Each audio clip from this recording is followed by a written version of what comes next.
সকালবেলা হলেই ফার্স্টে যে চিন্তাটা মাথায় আসে তা হলো আজ কী রান্না করব। প্রতিটি বাড়িরই একই ঘটনা, আর সাধারণত এই টেনশনটাতে মেন শিকার হয় যে কোনো বাড়ির মহিলারা। আগে মা যখন রান্না করতো তখন এত কিছু বুঝতাম না, এখন নিজে মা হয়েছি তো তাই খুব বুঝি যে কতটা চাপ এই রান্নাঘরটা সামলানো। তো যাই হোক, আজকে লাঞ্চে আমার হেসেলের মেইন অ্যাট্রাকশন হলো কাঁচকলার কোপ্তাকারি। প্রথমে দুটি কাঁচকলা আর একটি আলুকে খোসা শুদ্ধ ডুমডুম করে কেটে প্রেসারে দিয়ে দিতে হবে। আর হ্যাঁ, সাথে জল, লবণ, হলুদ দিয়ে 7 থেকে 8টি সিটি পর্যন্ত কুক করে নিতে হবে। সিদ্ধ হয়ে গেলে কাঁচকলা আর আলুর খোসা ছাড়িয়ে স্ম্যাশ করে নিতে হবে।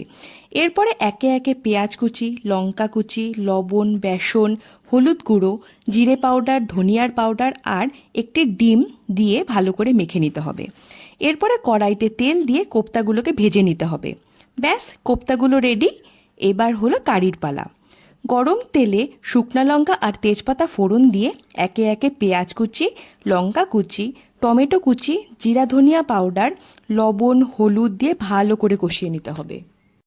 এরপরে চিনি আর জল দিয়ে ফুটিয়ে নিয়ে কোপ্তাগুলোকে ঝোলে দিয়ে দিতে হবে। 8 থেকে 10 মিনিট লো আঁচে ফুটিয়ে নিয়ে নামাবার আগে ঘি ছড়িয়ে দিয়ে নামিয়ে নিতে হবে। আমাদের কোপ্তা কারি রেডি।